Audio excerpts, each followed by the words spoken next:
ఇంతకుముందు ఎలా ఉండేది? ఈ ఏపీ జెన్కో కానీ, ట్రాన్స్కో కానీ, డిస్కామ్ కానీ విడివిడిగా కండక్ట్ చేసేవాళ్ళు.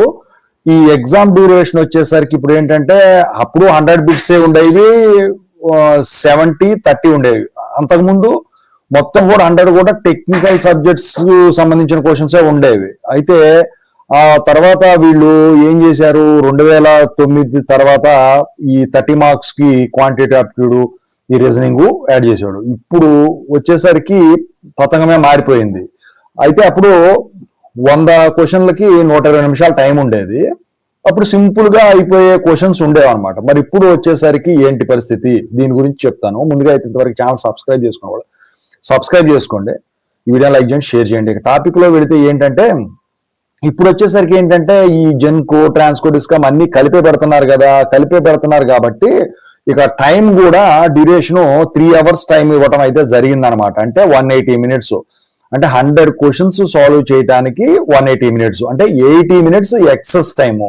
అయితే ఈ 80 minutes ఎక్సెస్ టైం ఉంది కదా, ఆరామ్సే కూర్చోవచ్చు అంటే కుదరదు. ఎందుకంటే మీకు క్వశ్చన్స్ కూడా ఆ స్టాండర్డ్ లోనే ఉంటాయి.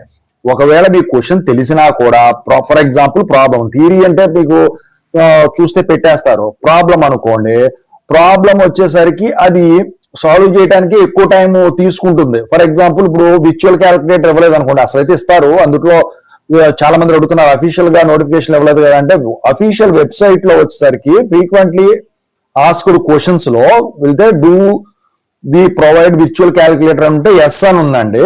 సో అది ఎండ్ ఎగ్జామ్ లో ఇచ్చేదానికి ఉంటుంది. ఒకవేళ ఇవ్వకపోయినా, ఫర్ ఎగ్జాంపుల్ కొన్ని రూట్ వాల్యూస్ ఉంటాయి, రూట్ 7, రూట్ 6 ఇలాంటివి వచ్చినాయి. సో వాటిని అప్రాక్సిమేట్ చేసి డివిజన్ క్యాలిక్యులేషన్స్ ఇలాంటివి చేసేదానికి టైం పడుతుంది. లెంగ్తీ ప్రాబ్లమ్స్ కూడా ఉంటాయి. సో టైమ్ ఆఫ్ ఆసిలేషన్స్ కనుక్కునేవి అవన్నీ కూడా. సో అలాంటి వాటి దగ్గర టైం కన్జ్యూమ్ అవుతుంది. మాక్ టెస్ట్ లో ఇచ్చింది ఏంటంటే అది జస్ట్ కామెడీగా ఉంది అది, కానీ అలా అయితే ఉండదండి. పేపర్ అది సింపుల్ గా అయిపోయేది. 50 minutes to 80 minutes లో చేసేయచ్చు, ఎంత చదువుకోని వాళ్ళైనా కానివ్వండి. అయితే మరి ఈ ఎండ్ ఎగ్జామ్ కి 180 minutes టైం సరిపోతుందా అంటే మాత్రం మీరు సెలెక్ట్ చేసుకునే క్వశ్చన్స్ బట్టి ఉంటుందండి. ఓకేనా? సో ఇక్కడ ఒకటి చెప్తాను మీకు ఏంటంటే, మీరు ఫర్ ఎగ్జాంపుల్ ఒక 5 క్వశ్చన్లు సాల్వ్ చేశారు. చేసిన తర్వాత 6వ క్వశ్చన్ వచ్చేసరికి మీరు చేసిన ఆన్సర్ అందులో కనపట్టలేదు. అయితే ఇక్కడ మీరు ఏం చేస్తారంటే దాని దగ్గర పట్టుకొని ఉంటారు. సో ఏదో ఒకటి పెట్టేస్తారు. సో ఇక్కడ ఏంటంటే మీరు గమనించాల్సింది, ఏదో ఒకటి పెట్టేసి వెళ్ళిపోవటమే బెటర్. అక్కడ దానికి తెలియదు, తప్పు వచ్చిన తర్వాత ఆలోచించి కూర్చోవడం. ఇక్కడ 2 విషయాలు జరగవచ్చు అక్కడ. ఏంటంటే ఒకటి, మీరు ఎక్కడ నా క్యాలిక్యులేషన్ పెర్ఫార్మెన్స్ అనేది తప్పుగా చేసి ఉండొచ్చు. రెండోది వచ్చేసరికి ఏంటంటే కొన్ని క్వశ్చన్స్ ఎప్పుడు కూడా ఆన్సర్స్ మిస్టేక్స్ వస్తుంటాయి. ఏదైనా ఏ కాంపిటేటివ్ ఎగ్జామ్ అయినా ఆన్సర్ లో తప్పుగా ఉండకుండా ఎక్కడ ఉండదు. అందుట్లో ఉన్న క్వశ్చన్ లో ఉన్న డేటాకి రిలేటెడ్ గా ఆన్సర్స్ చాలా వరకు కొన్ని నాకు తెలిసి పాత పేపర్లో 2-3 క్వశ్చన్స్ అలాగే ఉంటాయి. సో అది కనిపెట్టలేం మనం. సో మన ఆన్సర్ తప్పు వచ్చింది, మనం ఎక్కడ తప్పు చేసామనుకుంటాం. సో అలాంటి సందర్భం ఒకటి అన్నమాట. రెండోది అనమాట. సో ఈ సందర్భాల్లో ఏం చేయాలంటే, ఫస్ట్ మీరు ఏదైతే చేశారో పెట్టేసుకొని వెళ్ళిపోవటం ముందు బెటర్ అనమాట ఆ కేసులో మాత్రం. సో అలాంటి చోట టైం కన్స్యూమింగ్ అనేది అవుతుంది. సో ఇంకోటి ఏంటంటే, ఇప్పుడు క్వాంటిటేటివ్ ఆప్టిట్యూడ్ ఉన్నాయి. సో జనరల్ అవేర్నెస్ అనేది చూస్తే పెట్టేయటమే, అది తెలిస్తే పెడతాం, లేకపోతే లేదు. జనరల్ నాలెడ్జ్ సంబంధించింది. ఇంగ్లీష్ లాంగ్వేజ్ అంతే. రీజనింగ్, క్వాంటిటీ ఆప్టిట్యూడ్ 15 క్వశ్చన్లు తినేస్తాయి. కంప్యూటర్ నాలెడ్జ్ కూడా చూస్తే తెలిస్తే పెడతాం, లేకపోతే లేదు. ఓకేనా? ఇక ఇందుట్లో మెషిన్స్ ఒకటి, పవర్ ఎలక్ట్రానిక్స్ అండ్ డ్రైవ్స్ ఒకటి, పవర్ సిస్టమ్స్ ఒకటి, ఎలక్ట్రికల్ సర్క్యూట్స్ ఒకటి. ఈ 4 మీద మాత్రం టైం కన్స్యూమింగ్ ప్రాబ్లమ్స్ ఎక్కువ శాతం అయితే గ్యారంటీగా ఉంటాయి. ఓకేనా? సో మీరు ఎగ్జామినేషన్ లో మీకు ఫార్ములా లైన్ గుర్తుంచుకొని స్టెప్ బై స్టెప్ రాసుకుంటా పోతారు. సో ఆ పద్ధతులు ఎక్కడ చేస్తే ఆ 180 నిమిషాలు దీనికే సరిపోతాయి. 10 క్వశ్చన్స్ సాల్వ్ చేయడానికే సరిపోతాయి. ఖచ్చితంగా 100 క్వశ్చన్లో 20 నుంచి 30 వరకు అన్నిటి మీద కూడా ప్రాబ్లమెటిక్ టైప్ లో టైం కన్స్యూమింగ్ ప్రాబ్లమ్స్ ఎక్కువ ఉంటాయి. చాలా మంది ఇది చూసేసి ఎట్లా ఇస్తారు థియరీ, ఇది అయిపోయింది ఇక మనకు వచ్చేసినట్టే అని చెప్పేసి అనుకుంటున్నారు. కానీ కాదు. Just how to appear for the exam, how to right the exam అని చెప్పేసి ఉంది. ఇప్పుడు రెడ్ అంటే ఏంటి, గ్రీన్ అంటే ఏంటి, పింక్ అంటే ఏంటి, అదే పర్పుల్ అంటే ఏంటి, ఇవన్నీ అందుట్లో ఇచ్చాడు కదా. సో వాటి కోసం అది తెలియాలని చెప్పేసి ఇవ్వడం జరిగింది. మనకు కావాల్సిన సబ్జెక్టు సెలెక్ట్ చేసుకోవచ్చు, ఫస్ట్ ఏది రాయాలని చెప్పేసి దాని ప్రకారం అది ఇవ్వటం అయితే జరిగిందనమాట.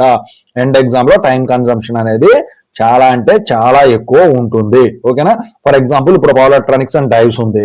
సో మీకు వచ్చేసరికి ఏదన్నా ఒక semiconductor device conducting, for example SCR conduction. So ఒక half wave rectifier, full wave rectifier తీసుకుంటే సీక్వెన్స్ ఆఫ్ ఆపరేషన్ అడుగుతాడు.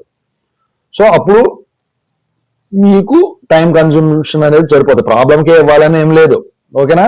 ఇక ఫర్ ఎగ్జాంపుల్ ఇప్పుడు కంట్రోల్ సిస్టమ్స్ లో రూట్ లాకర్స్, బోడే ప్లాటో ఉంది. సో అందుట్లో వచ్చేసరికి ఈ బోడే ప్లాట్ లో కార్నర్ ఫ్రీక్వెన్సీ కనుక్కోమన్నాడు. అప్పుడు ఏం చేస్తారు, అక్కడ కూడా మీకు టైం కన్సంప్షన్ అనేది అవుతుంది.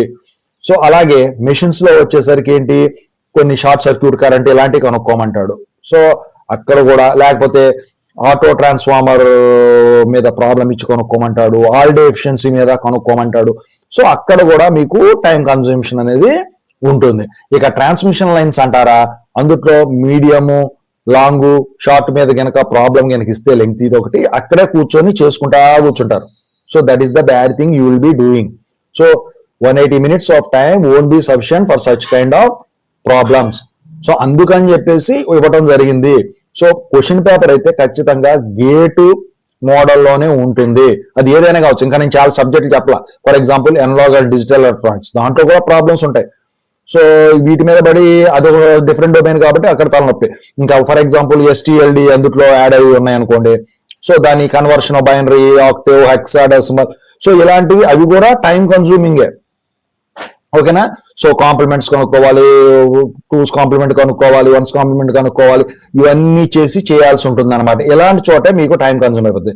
సో అందుకని చెప్పేసి మీరు ఏం చేస్తారంటే ముందుగా థియరీ బిట్స్ అన్ని కూడా ఏవి ఉంటే అవి పెట్టేసేసుకోండి, తెలిసినవి పెట్టేసుకోండి. ఆ తర్వాత 1 by 1 సాల్వ్ చేసుకుంటారండి. చేయగలిగితే చేయండి, లేకపోతే పక్కన పెట్టండి. మీరు ఏం అజ్యూమ్ చేసుకుంటారంటే అజంప్షన్, నెగిటివ్ మార్కింగ్ ఉంటే మనం ఎలా ప్రొసీడ్ అవుతామో అలా ఇక్కడ ప్రొసీడ్ అవ్వండి. చివరిలో ఇక ఏమీ తెలియదు అనుకుంటే అప్పుడు ఆప్షన్ సెలెక్ట్ చేసుకోండి, జస్ట్ అజంప్షన్ చేసుకోండి అంతే. నెగిటివ్ మార్కింగ్ ఉందని చెప్పేసి దాన్ని వదిలేసి వచ్చారు, మళ్ళీ అదొక తలనొప్పి అవుతుంది. ఓకేనా. ఓవరాల్ గా అయితే ఇదండి మీకున్న అదృష్టం ఏంటంటే 180 minutes టైము. రెండో అదృష్టం ఏంటంటే నెగిటివ్ మార్కింగ్ లేకపోవటం. ఓకేనా. సో మీకున్న డిసడ్వాంటేజ్ ఏంటంటే ఇంతమంది అప్లై చేయటం. ఇంకోటి ఏంటంటే ఇక్కడ నార్మలైజేషన్ ప్రక్రియ ఉండటం. సో క్వశ్చన్ పేపర్ అనేది వ్యారీ, ఒకరి నుంచి ఒకరికి మారుతూ ఉంటాం. ఓకేనా. సో ఇలాంటివన్నీ కూడా మీరు దృష్టిలో పెట్టుకుని ఎగ్జామ్ జాగ్రత్తగా రాసుకోండి. సో గవర్నమెంట్ జాబ్ రావడం అంటే అంత ఈజీ విషయం అయితే కాదండి వాళ్ళ రోజున, ఎందుకంటే ఎక్కువ శాతం మంది వాటికే ట్రై చేస్తా ఉన్నారు.